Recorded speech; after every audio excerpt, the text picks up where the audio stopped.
ஓம் சிவாய நமக.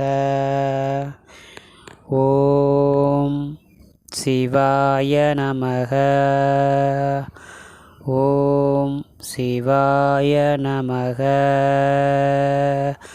அன்பார்ந்த நேயர் பெருமக்களே, உங்கள் அனைவருக்கும் என்னுடைய பணிவான வணக்கத்தை தெரிவித்துக் கொள்கின்றேன்.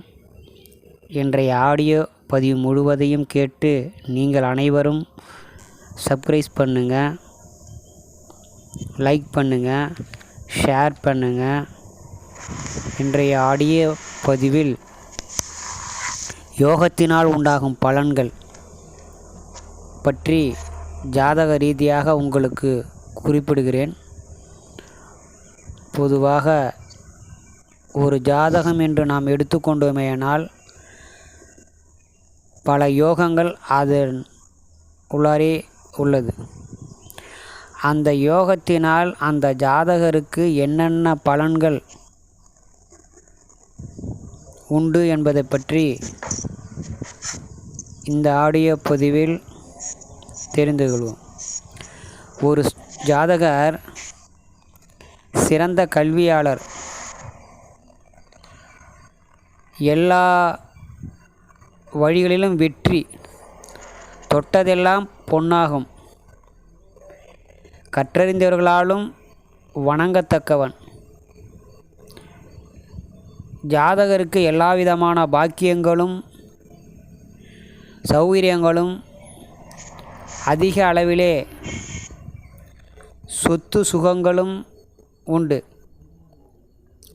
அந்த ஜாதகருக்கு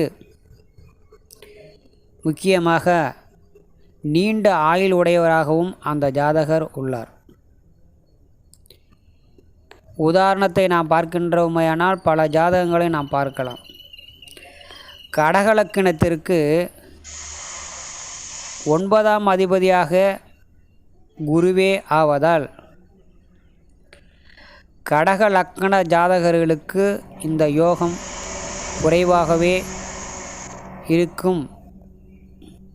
குரு பகவான் கேந்திரத்தில் நின்று 11ஆம் அதிபதிக்கு கேந்திரத்தில் சுக்கிர பகவான் நிற்க வேண்டும். இங்கேயும் சிக்கல். சுக்கிரனே கடகத்திற்கு 11ஆம் அதிபன். சுருக்கமாக கடகலக்கினத்திற்கு குரு சுக்கிரன், சந்திரன், செவ்வாய் கேந்திரங்களில் தனித்தோ சேர்ந்தோ நின்றால் போதுமானது. கடகலக்கின ஜாதகர்களுக்கு லக்கினாதிபதி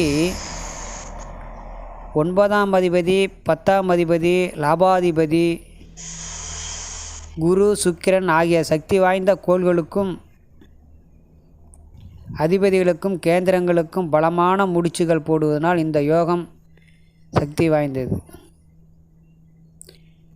பஞ்சமகா புருஷ யோகம் கேந்திரங்களும் புஜாதிகளுக்கும் இன்ன அதிபதிகள் என்றில்லாமல் ஆட்சி உச்சமாகி லக்கினத்திற்கோ சந்திரனுக்கோ கேந்திரங்களிலே நிற்க வேண்டும். அவ்வளவு வலிமை வாய்ந்தது சதுர்முக யோகத்தில் சம்பந்தப்பட்ட கோள்கள். கேந்திரங்களில் நின்றால் போதுமானது.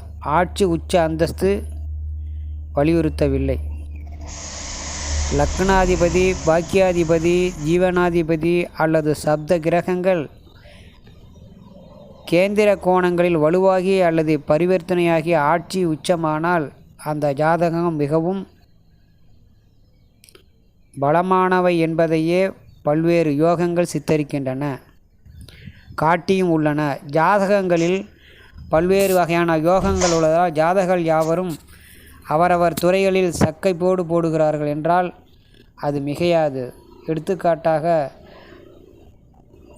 நல்ல மாணவனாகவும் அதிக மதிப்பெண் பெறுபவராகவும் வாங்குகிறார்கள். நிச்சயமாக பிறந்த காலத்தில் அவர் சமுதாயத்தில் ஒரு பிரமுகராக ஜாதக கட்டத்தில் அவரால் வர முடியும். வருவதற்கான வாய்ப்புகளும் அதிகமாகவே இருக்கும். சங்க யோகம் என்று நாம் பார்க்கின்ற பொழுது 3 விதங்களில் அந்த சங்க யோகம் அமைகின்றன. லக்னாதிபதி பலமாக நின்று 5 மற்றும் 6ஆம் அதிபதிகள் ஒன்றுக்கு மறந்து கேந்திர நின்றால் சங்கம யோகம் ஒரு ஜாதகத்தில். 9ஆம் அதிபன் பலவானாகி லக்னாதிபதி மற்றும் 10ஆம் அதிபன் சரராசிகளில் நின்றால் சங்க யோகம் அந்த ஜாதகருக்கு உண்டு. தருமாதிபதியுடன் லக்ன கேந்திராதிபதிகள் இணைந்தால் இந்த யோகத்தினால் அதிக அளவு உண்டாகும். கலா ரசிகன், மனிதநேயம், சத்திர கலத்திரம், சத்திரபுத்திரர்கள், நேர்மை, நன்னடத்தை, கலைகள், சாஸ்திரம், விஞ்ஞானத்தில் விற்பன்னர், இவற்றிற்கும் மேலாக தீர்க்க ஆயுளுடன் அந்த ஜாதகர் வாழ்வார். சங்க யோகமுடைய ஜாதகர்கள்.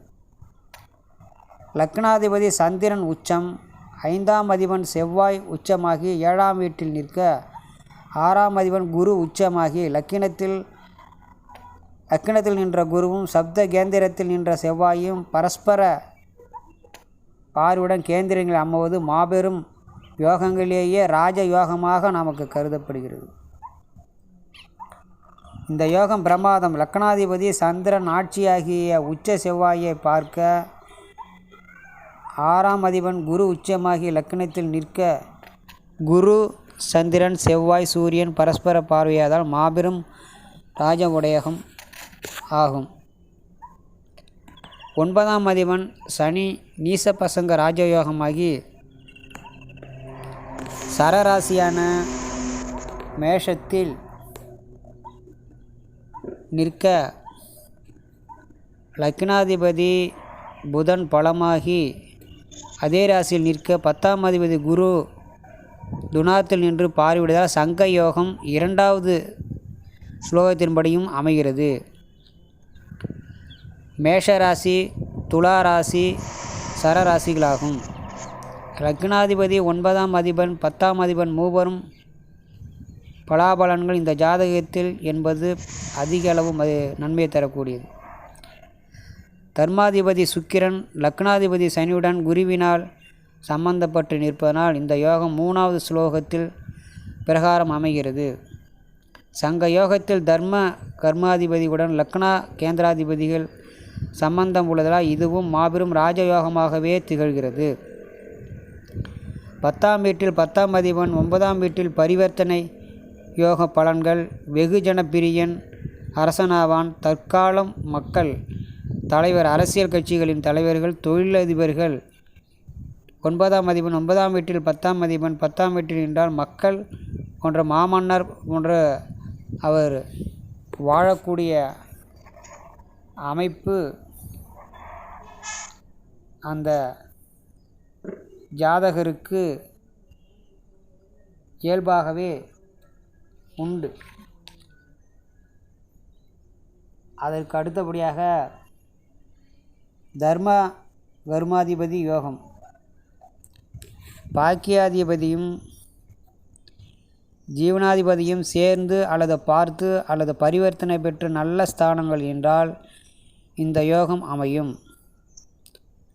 பஞ்சமகா புருஷ யோகங்களுக்கு பிறகு மிகவும் வலிமை வாய்ந்த யோகம் தர்ம கர்மாதிபதி யோகமாகும். தர்மம் செய்ய வேண்டுமானால் அல்ல குறையாத செல்வம் இருக்க வேண்டும், அல்லது லட்சக்கணக்கில் வருமானம் வரும் உத்தியோகம் பதவி வேண்டும். கர்மாதிபதி என்றால் 10ஆம் அதிபன் ஒருவருடைய உத்தியோகம் பதவியை குறிக்கின்றது.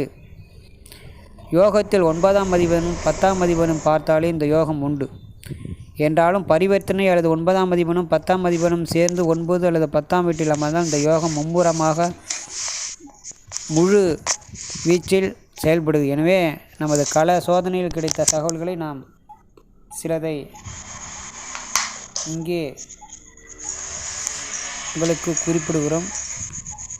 ஒரு துறையின் தலைவராகவோ, மேனேஜர், முதலாளி, தொழிலதிபர், எம்எல்ஏ, எம்பி ஆகும் வாய்ப்புகள் உள்ளன. பிரதமராக, முதல்வராக கூட ஆகலாம். அவ்வளோ வலிமையான யோகம் இது. குறைந்தது 10 பேரோ அல்லது ஒரு சேனையோ இவரின் ஆதரவால் தங்களுடைய ஜீவனத்தை வாழ்க்கை செப்பனிட்டுக் கொள்வார்கள். ராஜயோகம் பேண்டு வாத்தியம் வாகனம் யானை அம்பாரி குதிரை சவாரி போன்ற மக்களின் பேராதரவு கவியரசர்கள் போற்றும் புவியரசராக ஜாதகர் வாழ்வார். ஒரு தொழில் அதிபராகவோ ஒரு துறைக்கு அல்லது நிர்வாகத்திற்கு மேல் அதிகாரியாகவோ ஒரு சமுதாய அரசியல் அமைப்பு தலைவராகவோ இருக்க முடியும். இவரது தலைமையின் கீழ் பல பேர்கள் குறைந்தது 10 நபர்கள் பணியாற்றுவார்கள். இவர்கள் அவர்களை பலனடைவார்கள். இப்படிப்பட்ட யோகத்தை தான் நாம் கர்மாதிபதி யோகம் என்று நாம் குறிப்பிட்டு சொல்கின்றோம். கடக லக்கணம் 9ஆம் அதிபதியின் தர்மாதிபதி குரு உச்சமாகி லக்கணத்தில் 10ஆம் அதிபதி செவ்வாய் 7ஆம் வீட்டில் நின்று ஒருவர் மற்றவரை பார்வையிடுவது அருமையான தர்மாதிபதி யோகம் ஏற்படும். கடக லக்கணம் கடகராசி இந்த யோகம் மேலே உள்ளது போலவே உள்ளது. தற்போது அமெரிக்காவில் என்ஜினியராகவும் பணியாற்றுகிறார்.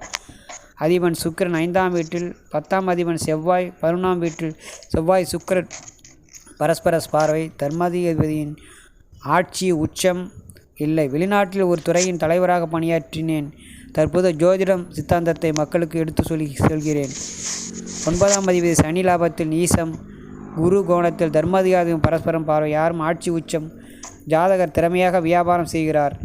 தினமும் லட்சக்கணக்கான ரூபாய் எண்ணுகிறார். ஆனால் லாபம் பிரமாதமாக இல்லை. பார்வைக்கு இதுவே அதிகமாக இருப்பதாக நாம் கருத முடிகிறது. ஆக இந்த ஜாதகத்தை நாம் இந்த யோக பலன்களாக தர்மாதிபதி யோக பலன்களை இந்த ஆடியோ பதிவின் மூலமாக நாம் முழுவதுமாக தெரிந்து கொண்டோம். இந்த அமைப்புடைய ஜாதகர்கள் வாழ்க்கையில் எல்லா விதமான நன்மைகளையும் பெற்று சந்தோஷமாகவும் மகிழ்ச்சிகரமாகவும் எல்லோரும் பாராட்டும்படியாகவும் எல்லோரும் புகழும்படியாகவும் எல்லோராலும் மதிக்கத்தக்கவர்களாகவும் எல்லோராலும் பாராட்டப்படக்கூடியவராகவும் வாழ்க்கையில் அனைத்து விதமான சந்தோஷங்களையும் அனுபவிப்பவராகவும் இவர் இருப்பார். 100% அனைவராலும் பாராட்டும்படியும் அனைவராலும் புகழும்படியும் அனைவராலும் ஏற்றுக்கொள்ளக்கூடியவராகவும் திகழ்வார். இந்த ஆடியோ பதிவை இதுவரை கேட்ட நீங்கள் அனைவரும் சப்ஸ்கிரைப் பண்ணுங்கள், லைக் பண்ணுங்கள், ஷேர் பண்ணுங்கள், மறக்காமல் பெல் பட்டனை கிளிக் பண்ணுங்கள், ஆல் பட்டனை கிளிக் பண்ணுங்கள். அப்பொழுது தான் நான் போடக்கூடிய ஒவ்வொரு